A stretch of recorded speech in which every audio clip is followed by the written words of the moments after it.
சத்தியத்தின் மீது உங்களுடைய வாழ்க்கை அமைய வேண்டுமே தவிர அசத்தியத்தின் மீது உங்களுடைய வாழ்க்கை அமையக்கூடாது. எனக்கு எல்லாம் தெரியும் என்று நினைக்கும்போது அசத்தியத்தை நான் ஆளவிட்டேன்.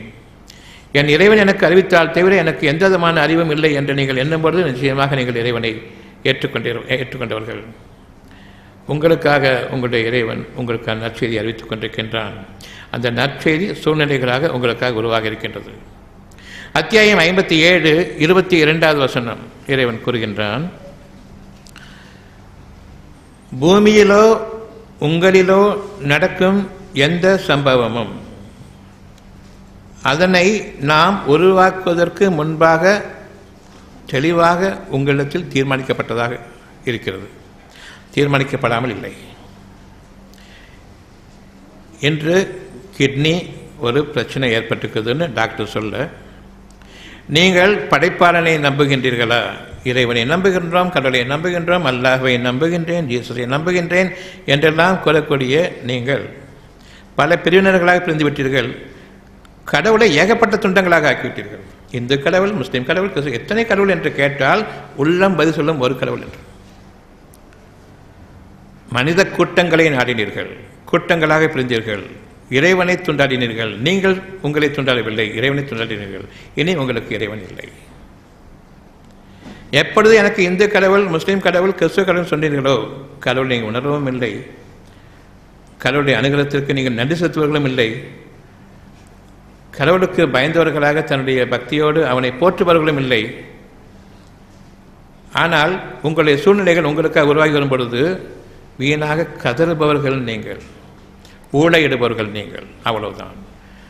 கடவுள் இருக்கின்றான், என்னுடைய கடவுள், உன்னுடைய கடவுள் யார் பெறுது என்று ஊழையிடுபவர்களும் இறுதியில் அவர்களுடைய கேடுகள் அவர்களை சூழ்ந்து கொண்டு அவர்களை வாட்டும் காலமெல்லாம் கூக்குரலிடுவதும் தவிர நம்முடைய வாழ்க்கையில் எதையும் நாம் சாதிக்கப் போவதில்லை. உங்களுடைய உள்ளம் சத்தியத்தை கொண்டு அமைக்கப்பட்டிருக்கின்றது. உங்களுடைய மனம் சத்தியத்தில் பிறக்க இருக்கின்றது. உள்ளம் தெய்வ உள்ளமாக இருக்க வேண்டும். அதிலிருந்து படைக்கப்படக்கூடிய மனம் சுகமாக இயங்குவதற்கு அந்த மனதில் உங்களுடைய உயிரோட்டம் வேண்டும். நீங்கள் உயிரோட்டமுள்ள வாழ்க்கை வாழ வேண்டும் என்றால் அந்த அமைதியும் நிம்மதியும் அழகும் இங்கு துளிர்விட வேண்டும். உங்களுடைய பெருமை உங்களை விட்டு நீங்க வேண்டும். இறைவனுக்கு அஞ்சியவர்களாக நீங்கள் தூங்கும் பொழுது உங்களை கவனிப்பவன் அவன் ஒருவன்தான். நீங்கள் தூங்கும் பொழுது உங்களை மரணிக்கச் செய்வன் அவன் ஒருவன்தான். பின்னர் உங்களை மீண்டும் எடுப்பவனும் அவன்தான். அந்த நாள் உங்களுக்காக நீங்கள் படைக்கப்பட இருக்கக்கூடிய மறுநாள் பொழுது நன்றாக விடியும் என்ற எண்ணத்தோடு உங்களுடைய தூக்கத்தில் அவன் ஆழ்த்துகின்றான். மறுநாள் நிச்சயமாக அவனுடைய வாக்கு உண்மையாகத்தான் இருக்கின்றது. இந்த நாள் பொழுது நன்றாக இருக்கின்றது. ஆனால் அந்த நாளில் மீண்டும் நான் என்னுடைய காரியமாக இயங்குகின்றேன். ஒரு காரியத்தை நேற்று செய்ய முடியாத ஒரு விஷயத்தை இன்று நான் பக்குவமாகவும் அழகாகவும் செய்துவிட்டேன். இதற்கு காரணம் நேற்றைய தினம் நீங்கள் தூங்கப் போவதற்கு முன்பாக உங்களுடைய அவ்வளவு இயக்கங்களையும் நிறுத்திவிட்டீர்கள். உங்களுடைய மனமும் ஸ்தம்பித்து விட்டது. நீங்கள் தூக்கத்தில் ஆகும் பொழுது கிட்டத்தட்ட இறந்த நிலையில் இருந்தீர்கள். மீண்டும் படைக்கப்படும் பொழுது முந்தைய நாளில் நீங்கள் தூங்குவதற்கு முன்பாக உங்களுடைய அறிவுக்கும் அப்பாற்பட்டு நாளைய பொழுது நன்றாக விடியும் என்ற நம்பிக்கையோடு தூங்குவோம் என்ற நம்பிக்கையை நீங்கள் உங்களுடைய உள்ளத்தில் மேற்கொள்வதன் காரணமாக உள்ளம் புதுப்பிக்கப்பட்டு எந்த சூழ்நிலைகளில் உங்களுக்கு கஷ்டம் இருந்ததோ அந்த கஷ்டத்தையும் சூழ்நிலையையும் மாற்றக்கூடிய மாபெரும் ஆற்றல் அறிவாக மலர்ந்தது. உங்களுடைய வார்த்தைகளில் இருக்கக்கூடிய அந்த தூய்மை உங்களுக்கு ஏற்படக்கூடிய ஒரு இக்கட்டான சூழ்நிலையை மாற்றி அமைத்தது. இறைவன் யார் என்பதை உணராததன் காரணமாக, என் வாய் பேசியதன் காரணமாக நேற்று இருந்த சூழ்நிலையை நான் மாற்றிவிட்டேன் என்னுடைய அறிவின் காரணமாக என்று சொல்லும் பொழுது அடுத்த ஒரு சூழ்நிலைக்காக, இதைவிட மோசமான சூழ்நிலைக்காக நீங்கள் காத்திருக்கின்றீர்கள் என்பதை அறிய வேண்டும். ஒருபோதும் பெருமை கூடாது. மனதில் இருக்கக்கூடிய ஒவ்வொன்றும் இறைவன் உங்களுக்காக, உங்களுக்கு முன்பாக உங்களுடைய சூழ்நிலைகளில் உருவாக இருக்கக்கூடிய ஒரு சம்பவம் நிகழ்வதற்கு முன்பாக தெளிவாக அறிவிக்கப்படுகின்றது. உங்களுடைய உள்ளத்தில் ஒரு கெட்ட சூழ்நிலை உருவாக்கி கொண்டிருக்கின்றீர்கள் என்று அது என் மனதில் ஒரு கவலையை ஏற்படுத்துகின்றது. இனம் புரியாத கவலை. என்னால் உருவாக்கப்படவில்லை, ஆனால் அறிவிக்கப்பட்டு விட்டது. அது உருவாவதற்கு முன்பாகவும் நீங்கள் அந்த உருவாக்கத்தில் சிக்குவதற்கு முன்பாகவும் உங்களுக்கு தெளிவாக அந்த கவலை நீக்கப்படாமல் உறுதி செய்யப்பட்டிருக்கின்றது. அந்த கவலையை நீக்கிக் கொள்ளக்கூடிய விதத்தில் உங்களுடைய இறைவன் பக்கம் திரும்புங்கள். என்னுடைய மனம் செத்து கொண்டிருக்கின்றது கவலையில், என்னுடைய நிம்மதியில் என்னுடைய மனம் உருவாகி கொண்டிருக்கின்றது. உருவாக்கத்தில் நீங்கள் இருக்க வேண்டும். அதனுடைய அந்த மனம் செத்துப்போகக்கூடிய அளவுக்கு, வெறுமையாகிவிடக்கூடிய அளவுக்கு அதில் நீர்த்தன்மை இல்லாமல் ஆகிவிட்டால் வெறுமையாகிவிட்டது. அந்த நீர்த்தன்மை என்பது மனதின் குளிர்ச்சி, உங்களுடைய வாக்குகளுக்குடைய குளிர்ச்சி. அந்த குளிர்ச்சியானது உங்களுடைய பொறாமையும் பெருமைக்கும் நேர் அப்பாற்பட்டது. பணிவும் இரக்கமும் வேண்டும். அந்த குளிர்ச்சியில் உங்களுடைய மனம் உயிரோட்டம் பெறுகின்றது. ஒவ்வொரு உயிரினத்தையும் நீரிலிருந்து, நீர் என்பது குளிர்ச்சி, நெருப்பில் இருந்தால் என்னுடைய மனம் இறங்க வேண்டும். அதற்கு கசியும் தன்மை வேண்டும், இரக்கம் வேண்டும், பணிவு வேண்டும், கனிவு வேண்டும். யாரொருவரும் நன்றாக இருக்கும் பொழுது இறைவனுக்கு அந்த புகழை சேர்க்க வேண்டும். இறைவனுக்கு நீங்கள் நன்றியோடு இருக்க வேண்டும். உங்களுக்கு நிகழ்ந்தால் மட்டும் அந்த ஒரு செகண்ட் கடவுளுடைய அனுகிரகம், பிறகு நான் சம்பாதிச்சேன், என்னுடைய அறிவு மிகைத்து விட்டது என்று நாம் நம்மை பெருமை பாராட்டிக் கொள்வோம். நீங்கள் சாதித்து விட்டீர்கள் என்று ஊர் என்னை பார்ப்பதற்காக வேண்டி விழாக்களும் அமைப்பேன். இவர் சாதித்து விட்டார், சாதனையாளர் என்று என்னை பெருமை பாராட்டும்படியாக. ஒவ்வொரு விஷயத்திலும் நாம் நமக்கு எதிரான ஒரு சூழ்நிலையை உருவாக்கி கொண்டிருக்கின்றோம். என்னுடைய இறைவன் எனக்கு உதவி செய்தால் தவிர இந்த கேடுகளிலிருந்து நான் விலக முடியாது. பெருமையை நீக்கிக் கொள்ளுங்கள், பணிவாக இருங்கள், இறைவனுக்கு பணிந்து விடுங்கள், அவனுக்கு அடிமைகளாக இருங்கள். நீங்கள் எஜமானர்கள் என்று ஒருபோதும் உங்களை நீங்கள் எண்ணக்கூடாது. அப்படி ஒரு எண்ணம் இருக்குமானால் என்று அடித்து விடுங்கள். பயபக்தி வேண்டும். நன்றாக தெரிந்தால் கூட பயம் வேண்டும். நீங்கள் காப்பாற்றப்பட வேண்டி, உயிரோட்டம் பாதுகாக்கப்பட வேண்டி, எனக்கு இரக்கத்தன்மை வேண்டும். அது இல்லாத வரையில் நான் அரக்க குணம் படைத்தவன். யாரொருவரும் கஷ்டப்படும் பொழுது அவர்களுக்காக நான் பிரார்த்திக்க வேண்டும். இன்னமும் அவர்களுக்காக நான் நலுபதேசமும் செய்ய வேண்டும், எச்சரிக்கையும் செய்ய வேண்டும். மீன் மழை பொழிகிறது என்றால் இறைவன் நீரிலிருந்து உருவாக்குகின்றான் என்பதை நாம் அறிய வேண்டும். உண்மை என்பதை அறிய வேண்டும். படைப்பாளன், அவனுடைய படைப்புக்கு நீங்கள் விளக்கமும் வியாக்கியானமும் கூறுவீர்களா? தெரியாதுன்னு ஒத்துக்கொள்ள முடியாதா? தெரியலையே, இருக்கலாம் என்று ஒத்துக்கொள்ள முடியாதா? இதற்கான அவர்களுடைய விளக்கம் என்னவென்றால், வானிலை அறிக்கையின் விளக்கம், சுழல் காற்று வேகமாக, புயல் காற்றை போல சுழல் காற்று பூமியில் அவ்வளவு உறிஞ்சிட்டு போயிடும், மேலே உறிஞ்சிட்டு போயிடும். அப்படிப்பட்ட ட்விஸ்டர். அந்த சுழல் மேகங்களின் காரணமாக கடல்லேருந்து வரும்பொழுது கடலுடைய மீன்களெல்லாம் மேலே போச்சு. அதுக்கப்புறமா வானத்திலே தவழ்ந்து போய் உன்னிடத்தில் போயிட்டு அது மீனாக கொட்டிருச்சு. விளக்கம். அப்படி மீன் மேலே போச்சுன்னு சொன்னால் உப்பு தண்ணியும் சேர்ந்தானே மேலே போகணும். எப்படி தண்ணி மட்டும் ஸ்வீட்டாக இருக்குது? எப்படி ஒரே மாதிரி மீனாக இருக்குது எல்லாமே? திமிங்களும் மேலே போயிருக்கலாம் தானே. கெட்ட மனிதர்களுடைய பெருமை கொண்ட அறிவு, அதை நீங்கள் செருப்பாக மதிக்க வேண்டும். வானங்களையும் பூமியும் எனக்கு தெரியும் என்று கூறக்கூடிய அளவுக்கு மிஞ்சிவிட்டால் சூழ்நிலை மாறிவிட்டது. அது நிலங்கள்லையும் ஏற்படக்கூடியது தான் அந்த சுழல் காற்று. மண், கல், தூசி, மரம், செடி, கொடி, வீட்டில் உள்ள சாமான், ஃப்ரிட்ஜு எல்லாமே மேலே போச்சு தான். அதெல்லாம் ஏன் கொட்ட மாட்டேங்குது? கெட்ட மனிதர்களுடைய தரங்கெட்ட அறிவை, கல்வி அறிவை நீங்கள் உங்களுடைய மனத்திற்கு ஒப்பாக நீங்கள் நம்பினால் தவிர அசிங்கங்களிலிருந்தும் அசுத்தங்களிலிருந்தும் கேடுகளிலிருந்தும் நமக்காக விளையேற்கக்கூடிய சூழ்நிலைகளில் நாம் நம்மை பாதுகாத்துக் கொள்ள முடியாது. கல்வி அறிவு என்பது ஒரு கலவி அறிவு என்பதை அறிந்து கொள்ளுங்கள். களவும் கற்று மற, கற்றுவிட்டால் மறந்துவிடுங்கள். அதை கொண்டு நான் வாழ்வேன் என்று எண்ண வேண்டாம்.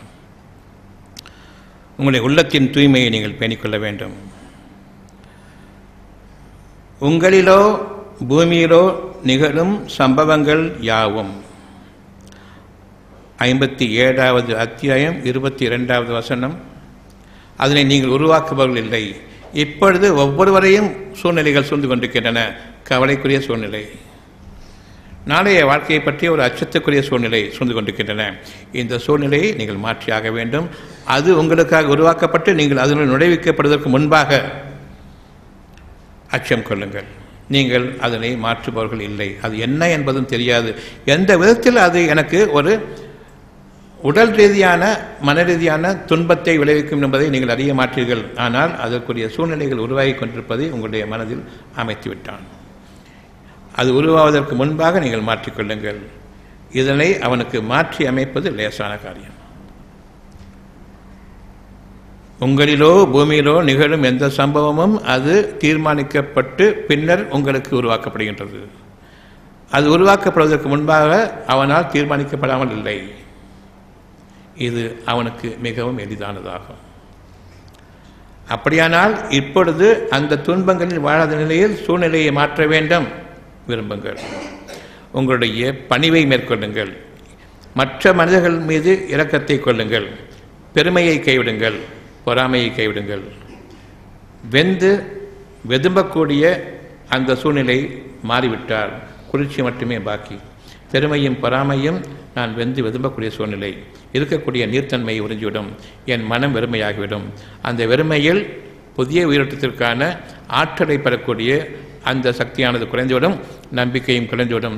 நான் என்னுடைய வாழ்க்கையில் என் இறைவனை நாடக்கூடிய அந்த பகுதியானது வழியானது மூடப்பட்டுவிடும். எனவே நீங்கள் உங்களுடைய இறைவன் பக்கம் மன்னிப்பிற்காக திரும்புங்கள். உங்களுடைய இறைவனின் மன்னிப்பிற்கு நீங்கள் முந்திக் கொள்ளுங்கள். யாரொருவரும் உங்களுக்கு சுட்டி காண்பித்து இது தவறாக இருக்கின்றது, இதற்காக நீ மன்னிப்பு கேள் என்று மற்ற மனிதர்கள் உங்களுக்கு சொல்லிக் கொடுத்து மன்னிப்பு கேட்பதை காட்டிலும் உணர்வோடு இயற்கையோடு எந்த சொந்த இயற்கையை கொண்டு நான் அறிந்து பின்னர் மன்னிப்பு கேட்பேனால் இது என்றென்றும் நிலைத்திருக்கக்கூடிய அங்கீகரிக்கப்படக்கூடிய மன்னிப்பாகும். இதன் காரணமாக என் சூழ்நிலைகளில் எந்த கேடுகளும் என்னை தீண்டாது. அது என்னுடைய கவலையற்ற வாழ்க்கைக்கு, பயம் அற்ற வாழ்க்கைக்கு, இறைவன் மீது நம்பிக்கை கொண்ட வாழ்க்கைக்கு உத்தரவாதமாக அந்த சூழ்நிலையில் உங்களுக்கு கேடுகள் இல்லை. உங்களுடைய மனதிலும் அமைதியும் நிம்மதியும் குடிகொண்டு விட்டது. இது பொருந்திய வெற்றியாகும். இந்த வெற்றியின் மீது நீங்கள் எப்பொழுது அமைய வேண்டும்? உங்களுக்கான கவலைக்குரிய சூழ்நிலைகளை நாளைக்கு எதிர்பார்த்திருக்கின்றீர்கள். அது அமைக்கப்பட்டது உண்மைதான். அதனை மாற்றி அமைப்பது அவனுக்கு கஷ்டமான காரியம் அல்ல. நீங்கள் பெருமையை கைவிடுங்கள், உங்களுடைய வெப்பம் தனியும். பொறாமையை கைவிடுங்கள், இன்னமும் வெப்பம் தனியும். அந்த குளிர்ச்சிக்கு வானங்கள் இறங்கும். உங்களுடைய வாழ்க்கையினுடைய ஆதாரங்கள் பெருகும். உங்களுடைய ஒவ்வொரு காற்றின் அணுவிலும் கெட்ட விஷத்தை உருவாக்கக்கூடிய அந்த ஜந்துக்களை, விஷப்பூச்சி உருவாக்கக்கூடிய உயிரோட்டம் நீக்கப்பட்டுவிடும். இதன் காரணமாக கொசுக்களோ இன்னும் வைரஸ்களோ பாக்டீரியாக்களோ உங்களை பாதிக்கக்கூடிய வகையில் இல்லாமல் உங்களுக்கு உறுதி சேர்க்கக்கூடியதும் உங்களுக்கு நன்மை பயக்கக்கூடியதுமாக அது உங்களுக்கு அடிபணியும். உங்களுடைய எண்ணங்களுக்கு அடிபணியும். எப்படி நெருப்பை உங்களுக்கு அடிபணியை செய்தானோ அளவிட்டு நீங்கள் உபயோகப்படுத்திக் கொள்ள வேண்டும். அடைத்து வைக்க முடியும். அதனை நீங்கள் கவனத்தோடு பாதுகாத்துக் கொள்கிறீர்களானால், பயபக்தியோடு பாதுகாத்துக் கொள்கிறீர்களானால், உங்களுடைய சிலிண்டரை மூடுறதும் திறக்கிறதும் மூடிட்டா கூட ஒரு பயம் இருக்கும். அதன் காரணமாக பாதுகாக்கப்படுகின்றீர்கள்.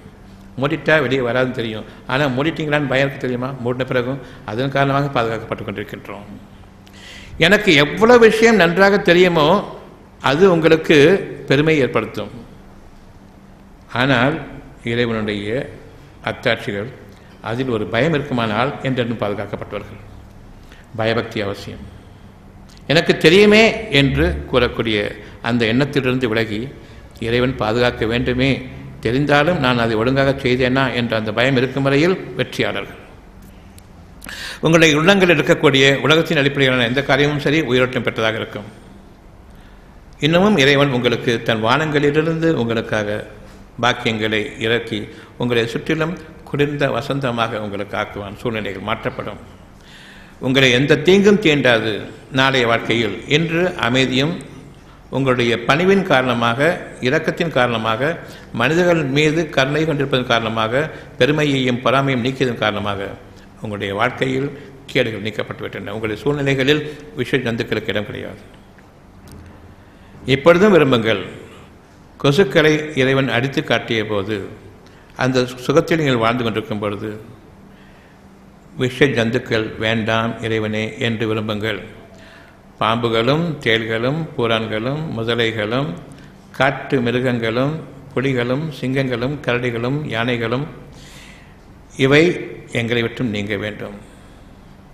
கால்நடைகள் பெருக வேண்டும். அதில் அழகு இருக்கின்றது.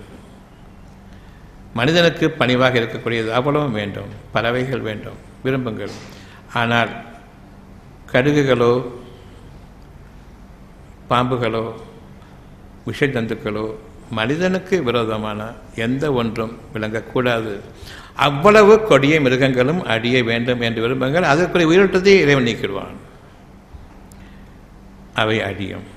மலைவாசஸ்தலங்கள் உங்களுக்காக, புலிகளுக்காக அல்ல, காட்டு மிருகங்களுக்காக அல்ல, மனிதனுக்காக, மனிதனுடைய வசந்தத்திற்காக என்பதை இப்பொழுது நம்புங்கள். தெருவில் நாய்களுக்காக தெருவல்ல, நீங்கள் செல்வதற்காக. நாமோ நாய்கள் நடுவுப்படுத்தி இருக்கிறது, நாம் கரையேறி செல்ல வேண்டும், பிளாட்ஃபார்த்தை ஏறி போக வேண்டும். நாயை அடித்துவிட்டால் நாய் ஆர்வலர்கள் வருவார்கள், மனிதனை கடித்து விட்டால் மனிதனுக்கு ஆர்வலர்கள் யாருமே கிடையாது. எந்த வகையில் நாம் நம்முடைய வாழ்க்கை திசை திருப்பப்பட்டு ரோட்டில் ஒரு 10 மணிக்கு மேலே நடமாட முடியாது, சின்ன குழந்தைங்கன்னா கடித்து கொதறிடும், அப்படிப்பட்ட ஒரு சூழ்நிலை ஏற்பட்டிருக்கிறது. அதை பற்றி கவலை இல்லை. ஏனென்றால் இவர்கள் நாய்களை லவ் பண்ணுறவங்க, மனுஷங்களை விரும்புகிறவங்க கிடையாது. ஏன்னா இனத்தோடு சேரும். நம்முடைய இனம் மனித இனம், நாய்களையும் கழுதைகளையும் பூனைகளையும் கரடிகளையும் நம்பக்கூடிய இனம் அல்ல. நாம் கொடிய மிருகங்கள் அல்ல. நாம் கொடிய மிருகங்களாக அந்த குணம் இருப்பதன் காரணமாக இவையெல்லாம் வளர்க்கப்பட்டு கொண்டிருக்கின்றன. மனிதனுக்காக மட்டும்தான் இந்த அகிலங்கள் என்பதை அறியுங்கள். மனிதனுக்கு மட்டும்தான் வானங்களிலிருந்தும் பூமியிலிருந்தும் இயக்கக்கூடிய அந்த மாபெரும் ஆற்றலை கைகொள்ளக்கூடிய மனம் என்ற அழகான மனமிக்க இறைவனுடைய நற்குணங்களை உங்களுக்கு ஆகமாக்கியிருக்கின்றான், விரும்புங்கள் என்று. இப்பொழுதும் சரி, என்னுடைய குண நலக்கேடு, நீங்கள் ஒரு துன்பத்தில் ஒரு நோயால் வாடிக்கொண்டிருக்கும் பொழுது நீங்கள் சிறுநீரகம் சுகமடையுங்கள் என்று கூற மாட்டார்கள். குணம் பெற வாழ்த்துகிறேன். தலைவலியாக இருக்குது, மூளையில் கட்டி ஏற்படுத்தும் டாக்டர் சொன்னாங்க, நீங்கள் சுகமடைய வாழ்த்துகிறேன் இல்லை, குணம் பெற வாழ்த்துகிறேன். அந்த நற்குணங்களில் உயிரோட்டம் மிக்க மாபெரும் ஆற்றல் இருக்கின்றது. முதலில் பெருமையையும் பொறாமையும் கைவிடுங்கள். எனக்கு எதுவுமே தெரியாது என்ற அடிப்படையில் உங்களுடைய பயம் இருக்கட்டும். சூழ்நிலை உருவாகிவிட்டது, உயிரோட்டத்தை கொண்டு வருபவன் அவன்தான். அந்த சூழ்நிலை உங்களை பாதிக்கும் அளவுக்கு கெட்ட செய்திகளை அதிகமாக மனிதர்களிடமிருந்து கேட்காதீர்கள். இறைவன் கூறக்கூடிய வாக்கு சுகமாகுங்கள் என்று அந்த வாக்கின் மீது நான் உறுதி கொள்கின்றேன். மனிதர்கள் கூறுகின்றார்கள், எங்களுடைய அறிவு கூறுகின்றது நீ சுகமாக மாட்டாய், செத்தே தொலைவாய் என்று. அந்த வாக்குகளின் மீது நான் அமையவில்லை. என் இறைவன் என்னை பாதுகாக்கவில்லை என்றால் மனிதர்களுடைய பெருமை கொண்ட அறிவின் காரணமாக நான் என்னை சீரழித்துக் கொள்வேன். நீங்கள் அனைவரும் படித்திருக்கின்றீர்கள், படித்தவன் என்ற பெருமை இருக்கின்றது. இல்லை, நீங்கள் சிறுமைப்பட்டவர்கள். படித்ததன் காரணமாக சொந்த அறிவை இழந்தேன். எனக்கு எல்லாம் தெரியும் என்று நம்பினேன், ஒன்றுமே தெரியாமல் இருக்க. டாக்டர்கள் உயிரை காப்பாற்றுவார்கள் என்று எண்ணுகின்றேன், அவர்கள் உயிரை பறிப்பவர்கள் என்று தெரிந்த பின்னரும். உங்களுக்கு உயிருக்கு உத்தரவாதம் இல்லை என்று கையெழுத்து வாங்கிய பின்னரும் நான் நம்புகின்றேன் என்றால் எந்த அளவுக்கு சொந்த புத்தி போய்விட்டது. இதற்கு நிகரான ஒரு சாபக்கேடு என்ன இருக்க முடியும்? உங்களை ஆஸ்பத்திரியில் சேர்த்ததுக்கு அப்புறமா உங்களோட உயிருக்கு நான் உத்தரவாதம் இல்லை என்று கையெழுத்து வாங்கினதுக்கு அப்புறமும் நீ என்ன காப்பாற்றுவே அப்படின்னு நான் நம்பி வர்றேன்னு சொன்னால் ஏதாவது இருக்குதாங்க? ஊரையும் உலகத்தையும் நம்பியதன் காரணமாக, இறை உணர்வு எங்கிருக்கிறது என்பதை அறியாதன் காரணமாக, பூசாரிகளால் இந்த தெய்வ உள்ளத்தை விட்டு வெளியேற்றப்பட்டு அவர்கள் கடவுளை வைத்து சம்பாதிப்பதற்காக கட்டிய கட்டிடங்களுக்குள் இங்குதான் நீங்கள் கடவுள் வழிபாடு செய்ய வேண்டும் என்று கூறும் பொழுது, அங்கும் கூட உங்களுக்கும் கடவுளுக்கு மத்தியில் நான் தான் இருப்பேன் என் மூலமாகத்தான் என்று தங்களை ஈடுபடுத்திக் கொள்ளும் பொழுது, இறைவனை நாம் நிராகரித்தவர்கள், இறைவனுடைய உள்ளத்தை விட்டு வெளியேறியவர்கள், இப்பொழுது நான் இங்கு அடித்துக் கொள்கின்றேன் இறைவனை இறைவனை என்று எல்லாம் முடிந்த பிறகு அங்கு இறைவனை அடிக்கவில்லை, உங்களை அடித்துக் கொண்டிருக்கின்றீர்கள். எங்கு தவறிட்டு என்பது பரிந்துரைக்க புரிகிறதா? இறுதியில் அடித்துக் கொள்ளும் பொழுது ஏன் விளங்கவில்லை? கை கால்கள் அவ்வளவும் இறைவனை வணங்குகின்றன, உங்களுடைய உள்ளத்தை தவிர. உங்களுடைய உள்ளங்களில் நீங்கள் இறை வழிபாட்டை மேற்கொள்வீர்களா, அல்லது பூசாரிகள் காண்பித்த அந்த வழிபாட்டில் உள்ளத்தை விட்டு வெளியேறிய பிறகு உங்களுக்கு ஏது இறைவன்? இறைவன் என்பது உணர்வு. அந்த உணர்வு உங்களுடைய உள்ளம், இதயம் சம்பந்தப்பட்டது. அந்த இதயத்தை அமைத்தவன் மாபெரும் ஆற்றல் மிக்கவன், தன்னுடைய குணங்களை கொண்டு அமைத்தான்.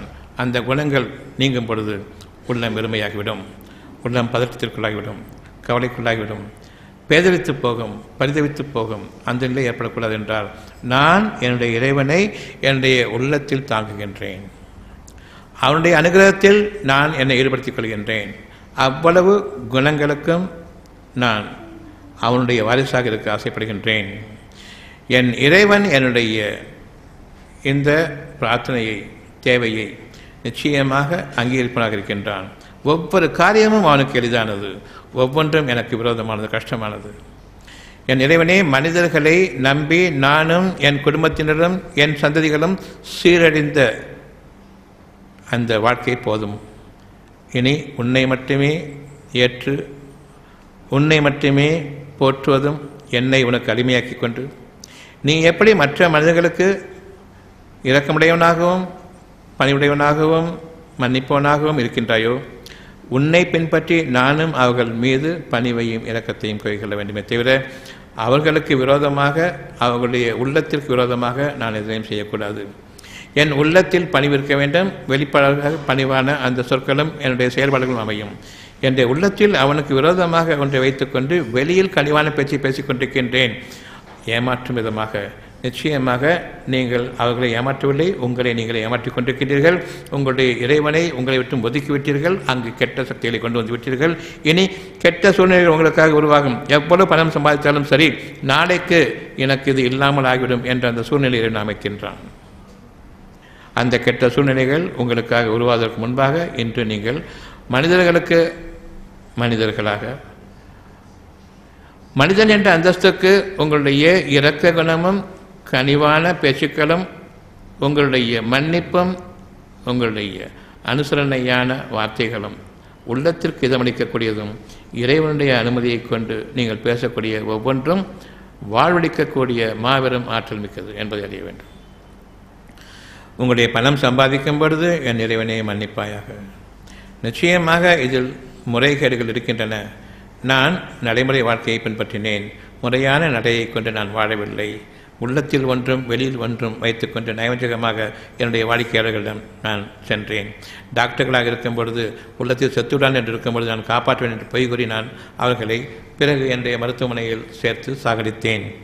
ஒவ்வொருவரும் அவருடைய நோய்களால் தான் இருக்கின்றார்கள்.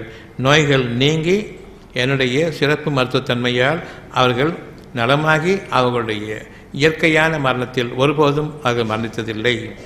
இவ்வாறு இருக்கும் பொழுது நான் டாக்டர்களிடம் சென்று மரணிக்கும் பொழுது இந்த நோயால் செத்தார் என்ற சர்டிஃபிகேட், இந்த நோய்க்காக வந்தார் குணமடைந்தார் இயற்கையாக செத்தார் என்ற சர்டிஃபிகேட் கிடையாது. அப்படி இருக்கும் பொழுதும் அவர்களுக்கு உயிரை பற்றி தெரியாத நிலையில் உயிரை காப்பாற்றுவான் என்று சொல்லும் பொழுது படைப்பாளனை நான் முற்றிலுமாக நிராகரித்து விட்டேன். அதற்குரிய கேடு எனக்கு மட்டுமல்ல, என் குடும்பத்தினருக்கும் என் சந்ததிகளுக்கும்.